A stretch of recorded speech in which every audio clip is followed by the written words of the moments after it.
Life on the Lighthouse Islands was tough. The government imposed strict rules on lightkeepers and their families. Keepers were often poorly paid and poorly served by the authorities. The work was taxing, the life isolated. A story I will tell to you, a story sad but true, about a headlight keeper, about his lady too, were sent to old Tasmania for a term of years 3 to live upon an island in the middle of the sea. The lady was a Londoner, had seen a better life. Because of love alone she had become the keeper's wife. Their only child, a pretty young girl, she was their joy and pride.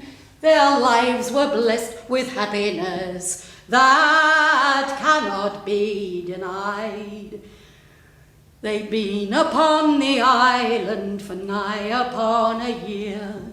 The wife grew very tired of a life so hard and drear. She mourned the erstwhile comfort of her mother's home and hearth, and murmured in a plaintive tone, "I wish we had a bath." Her loving mate moved heaven and earth to give her a surprise, and in 6 months became a ship. You should have seen her eyes when she saw the bath in all its glory standing by the shore. But when it was carried up to her house, it wouldn't go in the door. Visitors to the Lighthouse Islands were few and far between. This island was often treacherous. Sometimes you had to be lifted up by flying fox onto a rocky ledge. Sometimes you had to ride a trolley up a steep incline. And sometimes you had to jump from a ship into a rocking rowboat. The visit was certainly not for the faint-hearted.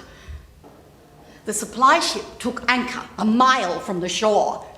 From the supply ship, you took a lifeboat. To get from the supply ship to the lifeboat, you had to climb down a ladder slung over the ship's side. The weather was always rough. The ship and the lifeboat would hurl up and down. With your heart in your mouth, you waited for the right moment to jump down from the ladder. To fall was perilous. You jumped when you were told. We live in a cottage quite close to the lighthouse. The cottage is very old. It's made of stone painted white. The kitchen has a fuel stove where my mother cooks all our meals. She presses her hair into place. The visitor with the white gloves then tells a story about the bath at Connie's house. She had heard the story from her cousin. A man, tragic. The bath, so awful, unimaginable. The poor wife left behind, so sad. As she tells the story, Connie's eyes widen and her face turns pale. "Oh, it's only a story, dear. Oh, perhaps I shouldn't have told. It's just a story."